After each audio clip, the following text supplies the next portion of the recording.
Nah, kali ini kita akan melanjutkan pembahasan kita tentang modul 4 tutorial Fisika 1 TPB ITB ya. Nah, kita lanjut ini di soal nomor 11. Dikatakan sebuah piringan berotasi pada sumbu rotasinya dari keadaan diam. Berarti kita tahu bahwa awalnya kecepatannya adalah 0 ya karena dia dari keadaan diam. Dan dipercepat putarannya dengan percepatan sudut yang tetap ya. Berarti dalam hal ini percepatan sudutnya itu adalah konstan ya. Nah, artinya di sistem kita ini dia mengalami yang namanya GMBB ya atau gerak melingkar berubah peraturan. Nah, pada satu waktu piringan berotasi dengan laju 10 putaran per detik ya. Nah, ini pada sembarang apa ya pada suatu. Nah, ini T sama dengan TA gitu ya kita sebut ya. Nah, ini suatu waktu ya. Nah, diketahui bahwa omega di TA ini itu adalah 10 putaran per detik ya. Tentu kita nggak mau satuannya dalam putaran per detik. Kita maunya nanti dia dalam radian per bentar nih semuanya dia dalam. Oke, nah kalau semuanya dalam satuan putaran per detik itu tidak masalah ya. Nah, oke. Nah, jadi pada saat TA itu berarti adalah 10 putaran per detik ya. Nah, lalu 60 putaran kemudian, oke ya, jadi 60 putaran kemudian,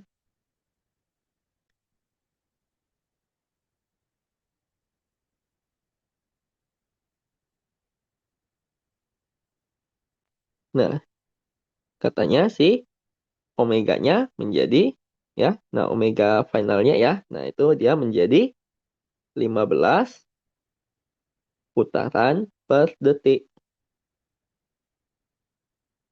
Nah, pertanyaan ke A, hitunglah percepatan sudut ya. Nah, berarti untuk yang A, ya, nah kita punya rumusan bahwa apa? Dalam GMBB ya, kita punya rumusan bahwa omega akhir itu adalah omega awal kuadrat, tambahkan nanti dengan 2 alfa kali dengan total sudut yang sudah ditempuhnya. Oke, nah tentunya kita manfaatin saja informasi dari ini ya. Nah, omega akhirnya itu adalah apa? 15. Oke, nah omega awalnya itu adalah 10 ya. Nah, katanya ini dia tempuh dalam waktu berapa ya? Nah, dia tempuh nanti dalam waktu 60 putaran ya. Berarti ya ini nanti delta tetanya adalah 60 ya. Nah, sehingga kita dapati apa? Bahwa ini 225, ini adalah 100 tambah nanti dengan ini 120 alfa ya. Nah, dengan demikian kita akan mendapati bahwa si alfanya itu ya tinggal masukin saja ke kalkulator ya. Nah, nanti akan didapati bahwa nilainya adalah 25 per 24 radian. Sorry, bukan radiannya, putaran per sekon kuadrat. Ya, ya, putaran per detik kuadrat ya. Nah, itu untuk yang A ya. Nah, sekarang kita sudah mendapati si nilai alfanya ya.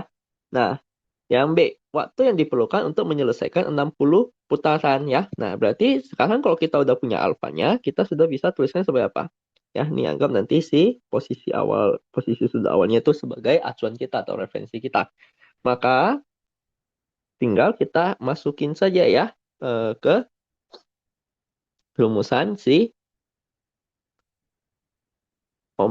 si theta T ini ya. Nah, berarti dalam hal ini ya, theta T-nya itu nanti kan sama dengan theta 0 ya, ditambah nanti dengan omega 0T, ditambah nanti dengan setengah alfa T kuadrat ya. Nah, theta 0-nya adalah 0, omega 0-nya juga adalah 0, ini nanti adalah setengah kali alfanya 25 per 24 T kuadrat ya. Maka kita akan dapati itu adalah apa? 25 per 48 T kuadrat. Nah, omega T-nya berapa? Ya, omega T-nya tinggal kita turunin kan ya. Ya, dapati itu adalah 25 per 24 T. Oke. Nah, sekarang ya, ini nanti satuannya tetanya itu nanti bukan dalam radian ya, tapi dalam putaran ya. Dan nanti ini omeganya juga dalam satuan putaran per detik. Ya, nah sehingga waktu yang diperlukan untuk menyelesaikan 60 putaran itu adalah apa? Ya, berarti pada saat nanti ya ini mungkin saya tuliskan di samping sini saja ya. Nah, oke ya. Nah, dengan demikian kita akan dapati ya bahwa pada saat nanti si theta T-nya itu sama dengan 60 ya. Nah, itu berarti jadinya adalah apa? 25 per 48 T kuadrat sama dengan 60 ya. Berarti nanti T-nya ya udah, ini tinggal kita hitung dengan kalkulator. Oke. Ya, maka kita akan mendapati bahwa nilainya adalah di sekitaran 10,73 sekon. Oke, ya. Nah, jadi di detik ini ya, dia mencapai 60 putaran. Oke. Nah, kemudian yang C, waktu yang dibutuhkan untuk mencapai kelajuan sudut 10 putaran per detik ya.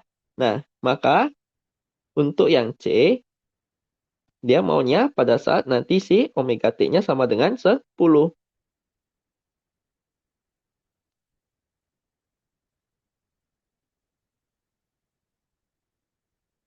Ya. Oh ya, jadi yang sebelumnya ya, nanti ini waktu yang diperlukan untuk menyelesaikan 60 putaran ya. Nah, ini asumsi saya adalah dari keadaan diam ya. Oke, ya, dari keadaan diam sampai nanti dia mencapai 60 putaran per detik ya, bukan yang dari 10 putaran ini ya. Oke. Nah, untuk yang dari 10 putaran ini ya, nanti itu ya, kalau yang dari yang ini ya, nanti dia berbeda lagi ya. Nah, jadi kan ini kalau dia dari keadaan diam ya. Oke, ini yang untuk dari keadaan diam. Sampai mencapai 60 putarannya atau dari keadaan awal ya. Nah, kalau yang ditanyakan itu adalah yang waktu yang ini ya, yang dari 10 putaran sampai 15 putaran per detik itu kan dia butuh 60, dia melakukan 60 putaran kan. Nah, kalau 60 putaran yang dimaksud di sini, yang dimaksud itu adalah yang ini, maka kita bisa carinya adalah kapan di detik keberapa nanti kecepatannya sama dengan 10 dan di detik keberapa ya kecepatannya sama dengan 15 ya. Nah, itu saja yang perlu kita cari. Yaitu apa? Ya, berarti di sini, nah ini dia berkaitan juga nanti dengan si pertanyaan yang ke C ini ya, yaitu kita akan cari dulu kapan dia mencapai 10 detik. Nah, tadi perumusan kita itu kan adalah apa? Omeganya adalah 25 per 24 T ya. Ini akan sama dengan 10, berarti T-nya nanti akan menjadi, ya, ini berarti dalam hal ini tadi kita sebut dia sebagai TA ya. Nah, ini nanti jadinya adalah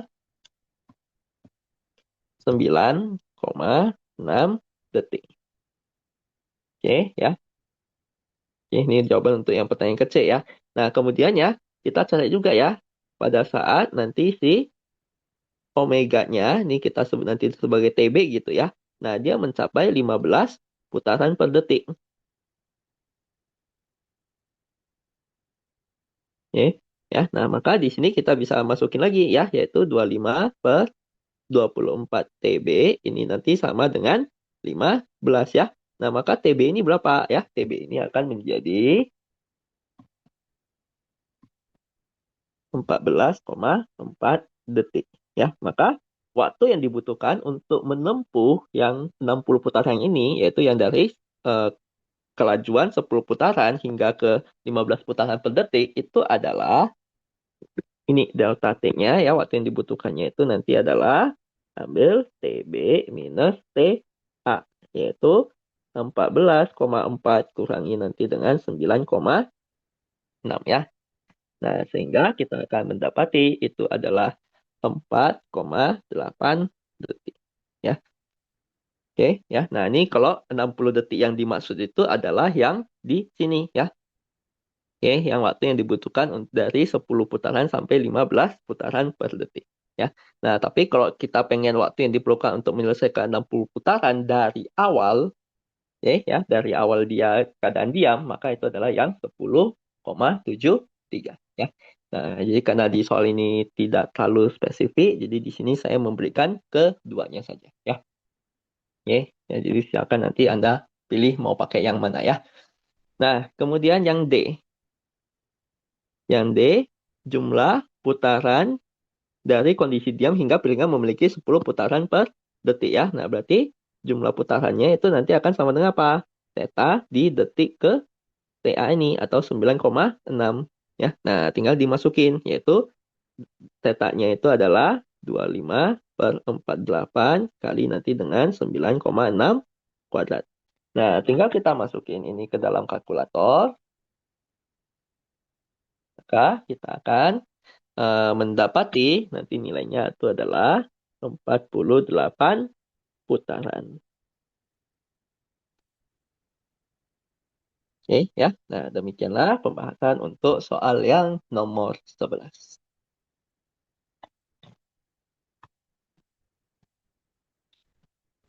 Oke, nah sekarang kita lanjut pada nomor 12 ya. Nah, seorang astronot diuji pada sebuah sentrifugasi dengan jari-jari 10 meter dan berputar dengan fungsi tetanya 0,3 T kuadrat ya. Nah, pada saat nanti T-nya 5 detik, berapa besar kecepatan sudut, kecepatan linear, kecepatan tangensial, dan kecepatan radialnya ya. Nah, berarti untuk mencarinya, kita perlu cari dulu si omega T-nya ini. Kita tahu omega T itu adalah apa? Turunan dari si posisi sudutnya. Sehingga kita dapati, ini kalau kita turunin, dia akan menjadi 0,6 T. Ya. Nah, kemudian cari juga dulu si percepatan sudutnya. Ya.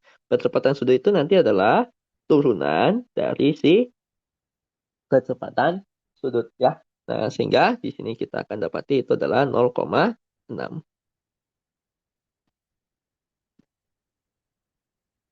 Oke. Nah, di sini jajarnya kan adalah 10 meter ya. Berarti dia mau tinjaunya itu pada saat T sama dengan 5 detik. Nah, pada saat si T sama dengan 5 detik, maka kita bisa mendapati bahwa tetanya berapa? Ya, teta di detik kelima ya tinggal masukin 5 di sini. Ya, nah jadinya adalah 7,5 radian ya. Oke. Ini karena soalnya tidak disebutkan ya, ya udah kita anggap saja nanti si sudutnya itu dalam radian ya. Nah, kemudian omega di detik kelima itu adalah, nah masukin saja 5 di sini ya, 0,6 kali 5 itu adalah 3 radian per detik. Oke, dan alfa di detik kelima, nah di sini alfanya ya dia konstan ya, dia nilainya akan selalu 0,6. Oke, di detik ke berapapun itu. Ya, karena dia nggak ada fungsi T di sini. Oke. Nah, sehingga untuk pertanyaan ke A.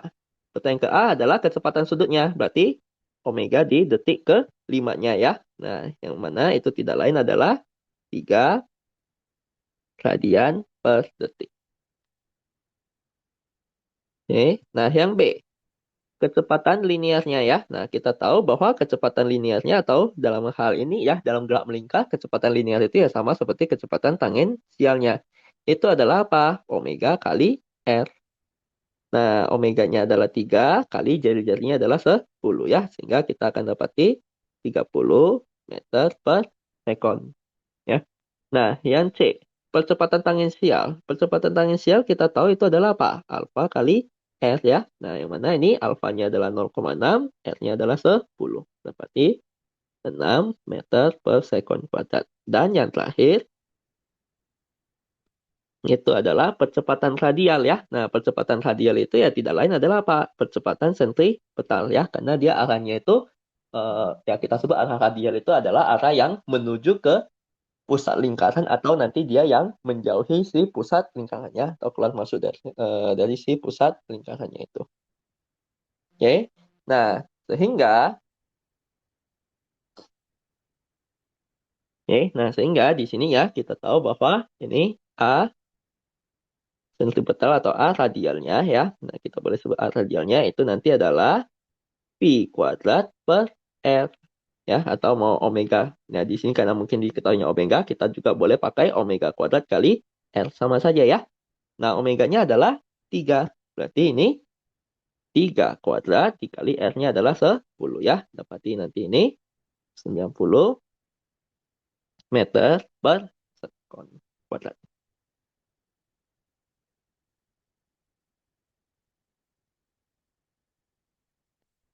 Oke.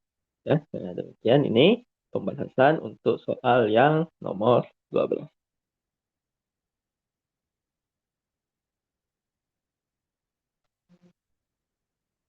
Nah,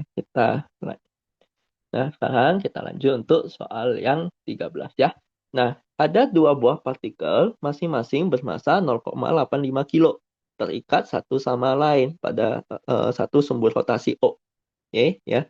Nah, oleh dua buah batang tipis ya, berarti ini satu batang, ini satu batang. Nah, dengan panjang D-nya itu adalah 0,85 cm. Dan massa masing-masingnya adalah, ini massa masing-masing batang ya, itu adalah 1,2 kilo. Nah, kombinasi sistem massa tersebut berotasi pada sumbu rotasinya dengan kecepatan sudut sebesar 0,3 radian per detik. Ya. Nah, tentukanlah momen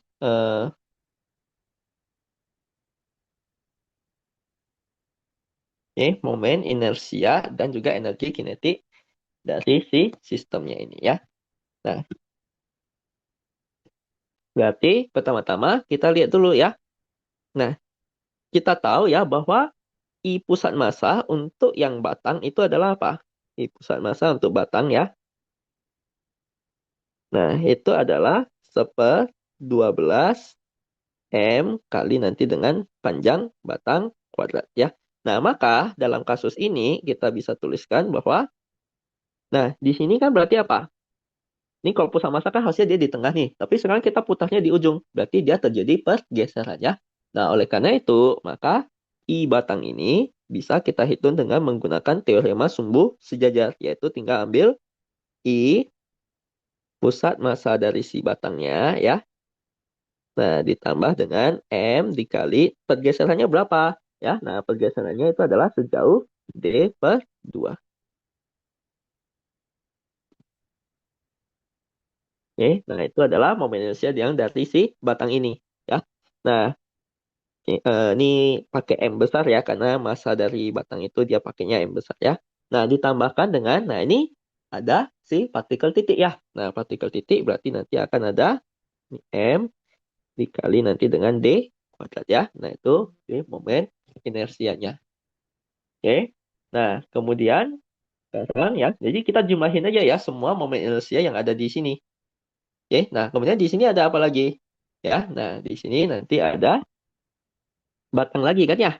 Ya, nah sama ya. Berarti ini tambahkan nanti dengan I pusat massanya, ya pusat massa batang ditambah dengan, nah kali ini pergeserannya berapa? Ya, dia I pusat massanya kan harusnya di tengah sini nih. Ya, nah sekarang kita akan geser dia sejauh ini D/2, ini D. Berarti pergeseran kita sekarang sudah sejauh 3D/2. Ya, jadi ini tinggal manfaatin teorema sumbu sejajar ya. Nah, ditambahkan nanti dengan, nah yang terakhir ini adalah M dikali, nanti ini partikel titik lagi ya. M dikali jaraknya adalah 2D ya. Berarti 2D dikuadratkan ya. Nah, sehingga di sini bisa kita hitung ya. Nah, I pusat massanya kan 1/12 M D kuadrat. Ditambah ini jadi 1/4 M D kuadrat ya. Ini dikuadratin kan? Ya, ini M kecil D kuadrat ya. Nah, ini I pusat massanya itu nanti adalah 1/12 M D kuadrat. Ditambah nanti ini 9/4 M D kuadrat ditambah nanti dengan 4 M kecil D kuadrat. Oke. Nah, ini kalau kita hitung semuanya ya. Oke, kalau kita hitung semuanya ya yang M besar D kuadrat itu berarti nanti dia akan nanti dia akan menjadi 8/3 M D kuadrat tambah nanti dengan 5 M kecil D kuadrat. Ya. Ya. Nah, sekarang karena ini tinggal kita masukin saja ya 8/3.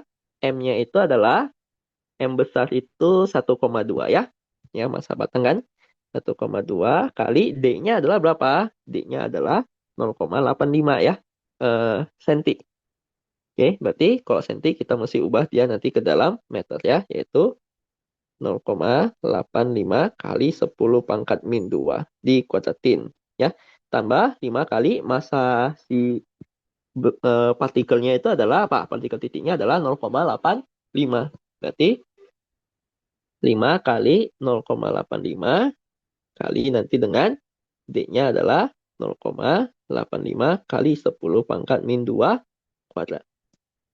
Oke, ya. Nah, sehingga di sini tinggal kita hitung saja ya dengan kalkulator.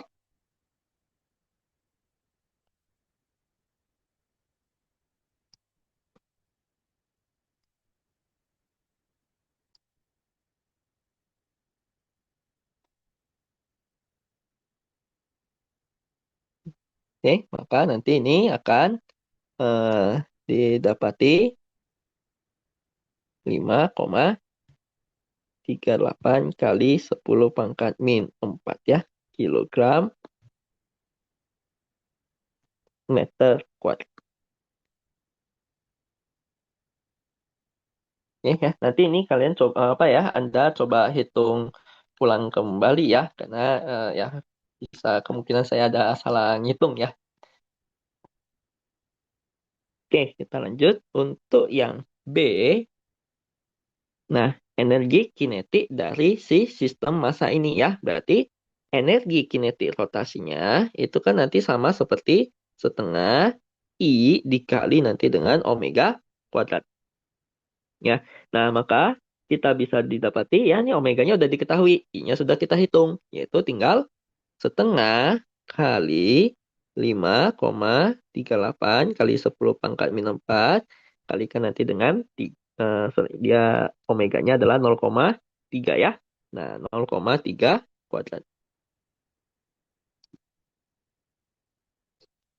Oke, maka kita akan mendapati nilainya itu nanti adalah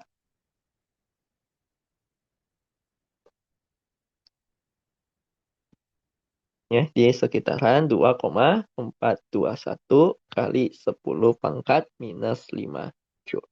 Ya. Oke. Ya, nah sekali lagi ya, ini saya mengingatkan ya untuk Anda nanti coba menghitung kembali ya, karena kemungkinan ya, ya ada kemungkinan saya juga bisa salah menghitungnya ya, terutama salah pas masukin ke kalkulatornya ini. Oke, ya. Nah, ini demikianlah pembahasan untuk soal yang nomor 13. Nah, kita lanjut untuk soal yang nomor 14. Dikatakan sebuah cakram homogen diputar di titik tengahnya. Cakram memiliki jari-jari 2 cm dan massa 20 gram ya. Berarti ini diketahui jari-jarinya 2 cm. Kalau kita ubah ke meter, dia akan menjadi 0,02 meter. Dan massanya di sini adalah apa? 20 gram. Kalau kita ubah ke kilo, dia nanti akan menjadi 0,02 kilo ya, bagi 1000 saja. Nah, yang awalnya dia dalam kondisi diam ya, berarti omega nolnya kita tahu itu adalah 0. Nah, dua buah diaplikasikan dalam arah tangensial seperti pada gambar. Dan pada saat T sama dengan 1,25 second, cakram memiliki kecepatan sebesar 250 radian per detik ya. Berarti omega pada saat nanti di 1,25 itu adalah 250 radian per detik. Ya, berlawanan arah jarum jam. Oke, berarti nanti dia bakal muternya berlawanan arah jarum jam ya. Nah, jika gaya F1 itu adalah sebesar 0,1 Newton, tentukanlah gaya F2 ya. Nah, pertama-tama dari informasi ini, kita sudah tahu bahwa dia adalah apa? Kasus GMBB ya. Berarti kasus GMBB kita tahu bahwa perumusan omeganya itu adalah apa? Omega T itu adalah omega 0 tambah dengan alfa kali T. Ya, nah di sini kita udah tahu omega 0-nya awalnya diam ya, berarti 0 tambah alfa T ya, sehingga omega T kita itu adalah alfa kali T. Nah, kita tahu omega di detik ke 1,25 ya, atau 5/4 itu nanti adalah 250. Nah, sehingga kita masukin saja T-nya itu ke sini. Jadinya adalah apa? 5/4 alfa itu sama dengan 250. Oke, nah sehingga di sini kita akan mendapati ya, nah ini coret 50, maka alfanya itu adalah 200 radian per second kuadrat.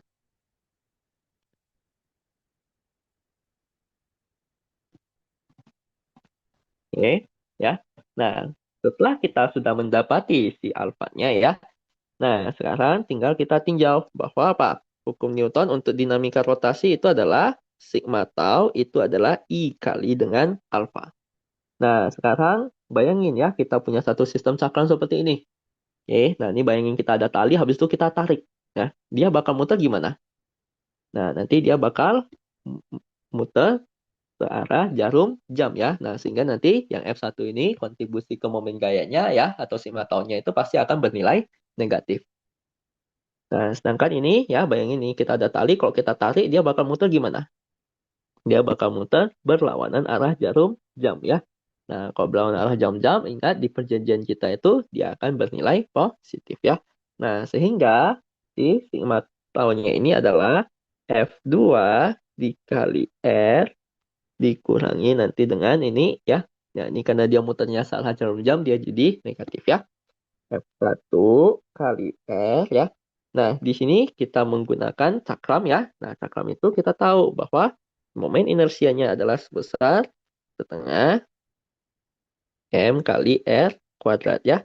Kalikan nanti dengan alfa. Nah, maka kita akan dapati apa?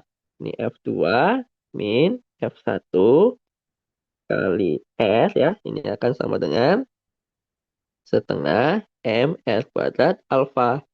Nah, tentu di sini R bisa kita coret ya.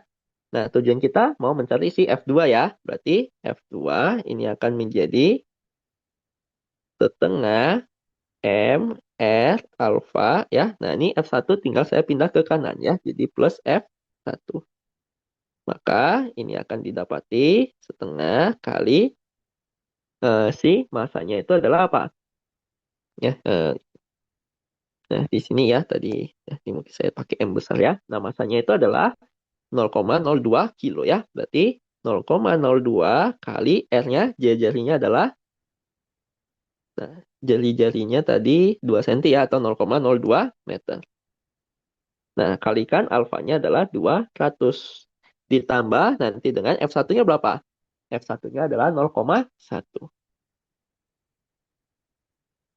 Nah, tinggal ini kita masukin saja ya ke dalam kalkulator ya. Nah, dapati. Nah, hasilnya itu nanti adalah 0,14 Newton ya. Nah, itulah gaya di F2-nya. Oke, ya. Nah, demikianlah ini pembahasan untuk yang soal 14. Sekarang kita akan lanjut untuk yang soal nomor 5. Nah, diketahui ini ada satu sistem terdiri dari satu balok bermassa M1 dan balok 2 bermassa M2. Dengan sebuah katrol R-nya itu adalah 5 cm. Dipasang di dinding horizontal dengan gesekan yang diabaikan. Saat sistem dilepaskan dari keadaan diam, balok 2 turun sejauh 75 cm dalam waktu 5 detik. Oke, tanpa tali mengalami slip pada katrol ya. Nah, berapa besar percepatan dari balok ya? Nah, berarti kalau kita lihat di sini, ini kan balok 2 itu dia mengalami apa? Pasti di sistem ini kan dia percepatan konstan ya. Nah, percepatan konstan berarti kan dia mengalami yang namanya GLBB ya. Nah, sehingga kita bisa tuliskan ya Y2. Nah, ini posisi awalnya ini ya, posisi awal semuanya ini kita jadiin aja dia sebagai acuan ya. Berarti sekarang kita bisa tuliskan Y2T itu sama dengan apa? Nah, posisi awalnya dia adalah 0. Kemudian kecepatan awalnya juga adalah 0 ya. Nah, habis itu percepatannya nanti adalah setengah ya. Berarti dikurangi nanti. Ini A ya, ditambah nanti dengan setengah A T kuadrat ya. Itu nanti adalah si percepatannya. Nah, jadi di sini ya, dia tidak lagi Ya bukan tidak terpengaruh oleh gravitasi ya, pasti percepatannya itu udah beda dengan percepatan gravitasi. Karena ada efek dari si sistemnya ini. Nah, sehingga kita bisa tuliskan bahwa nanti ini Y2T itu adalah setengah A T kuadrat. Oke. Nah, di soal udah dibilang bahwa dia turun sejauh 75 cm dalam waktu 5 detik. Berarti Y2 di detik kelima ini adalah apa? Y2 di detik kelima itu adalah minus 0,75 ya. Oke, ya, ditambah ke dalam meter. Nah, sehingga kita akan dapati Y2 di detik kelima berapa? Setengah kali A kalikan nanti dengan T. T-nya itu adalah 5 kuadrat ya. Sama dengan minus 0,75. Nah, sehingga di sini kita akan mendapati nilainya adalah 0,06 meter per sekon. Ya, nah itulah nanti si percepatannya. Oke. Nah, kemudian yang selanjutnya, berapakah besar tegangan tali T1 dan besar tegangan tali T2 ya? Nah, oke. Nah, percepatan sudut katrol dan oke.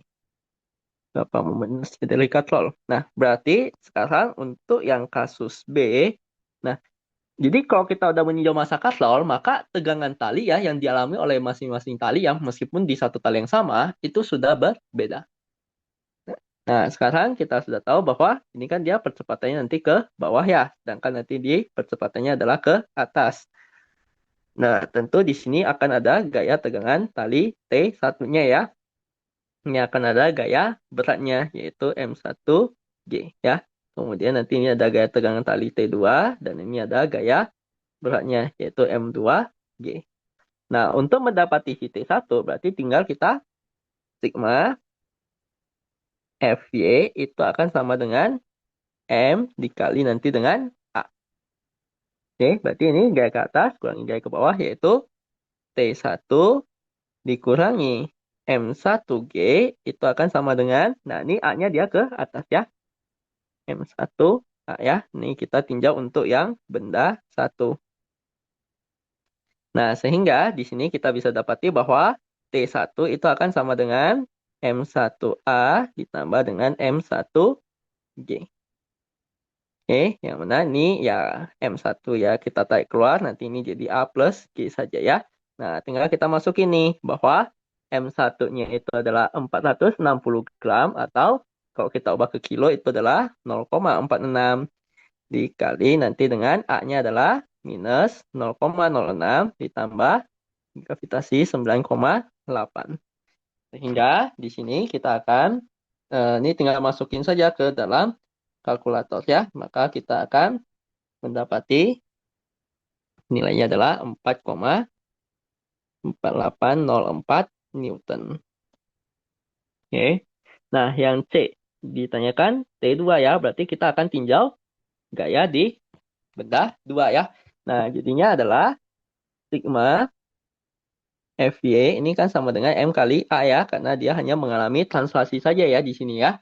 Nah, ini berarti T2 kurangi M2G itu akan sama dengan apa?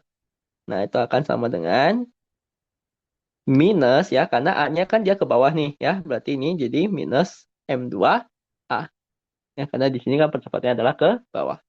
Sehingga kita akan dapati bahwa T2 ini akan sama dengan M2G dikurangi nanti dengan M2A.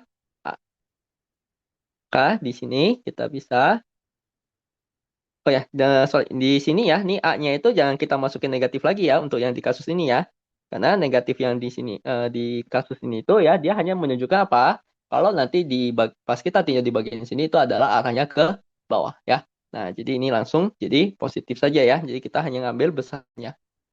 Oke. Nah, sehingga di sini kita bisa, nih kita coba hitung ulang ya. Nah, kita akan mendapati bahwa nilainya adalah 4,5356 ya.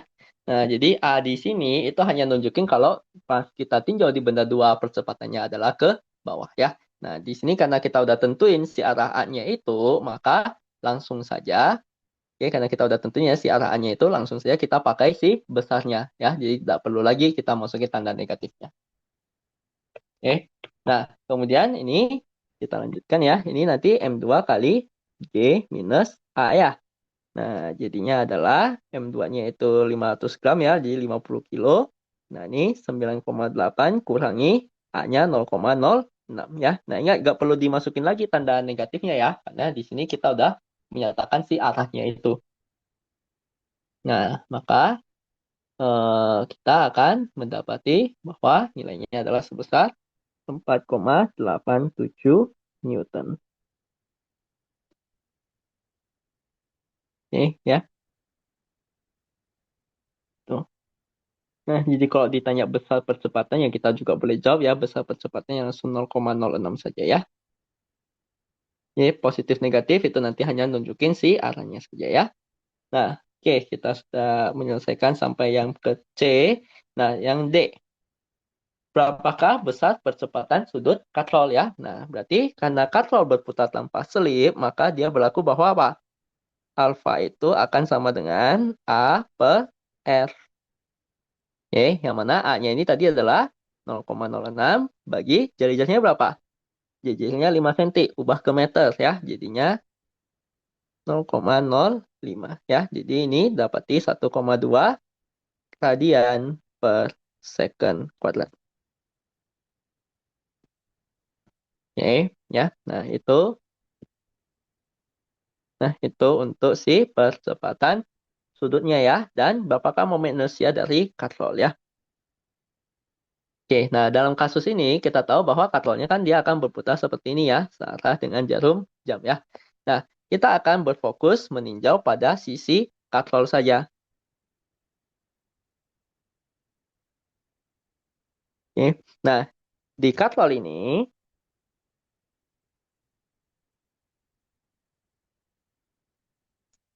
oke, nah jadi di bagian katrol ini ya, nah dia kan ditarik oleh dua buah gaya ya, T1 dan juga T2-nya. Katrolnya akan berputar seperti ini ya. Nah, sekarang kita cek T1 ya. Nah, ini bayangkan kita punya satu katrol seperti ini ya, satu. Nah, kemudian ini ada talinya, terus kita tarik. Maka dia akan menyebabkan si katrol ini memutar kemana? Kalau T1 saya tarik, pasti nanti dia akan berputar melawan arah jarum jam. Oke, jadinya seperti ini. Ya. Nah, kalau ini kita tarik, nanti dia jadinya adalah apa? Nah, kalau ini kita tarik, nanti dia akan muternya searah jarum jam ya. Oke, masa ini kita agak putus salvanya. Nah, dia akan muter seperti ini ya. Nah, sehingga ini yang gaya T1 ini kan akan menyebabkan katrol berputar berlawanan arah jarum jam ya. Kok berlawanan arah jarum jam itu nanti nilainya adalah positif ya. Nah, sedangkan yang searah jarum jam nanti dia nilainya adalah negatif. Maka dalam hal ini kita bisa langsung tinjau hukum Newton untuk dinamika rotasi, yaitu sigma tau sama dengan I kali alfa. Yang mana kita sudah tahu T1 ini nanti yang nilainya positif ya. T1 kali R kurangi nanti ini T2 kali R itu akan sama dengan, nah dalam hal ini alfanya juga berputar ke arah jarum jam ya. Nah, karena alfanya berputar ke arah jarum jam, maka nanti dia juga bernilai negatif. Nah, tujuan kita di sini adalah mau mencari si I-nya ya. Berarti ini tinggal saya pindah ruas kiri, ini saya pindah ruas kanan. Jadinya adalah I kali alfa itu akan sama dengan T2 min T1 dikali nanti dengan R ya. Nah, I-nya itu nanti adalah T2 min T1 kalikan nanti dengan R bagikan nanti dengan alfa. Oke. Nah, sehingga di sini kan kita sudah punya semuanya ya. T2, T1, R dan juga alfanya ya. Nah, tinggal kita masukin. T2-nya adalah 4,87 kurangi T1-nya 4,5356. R-nya itu tadi adalah 0,05. Si alfanya itu adalah percepatan sudutnya adalah 1,2. Oke, nah sehingga Ini akan kita dapati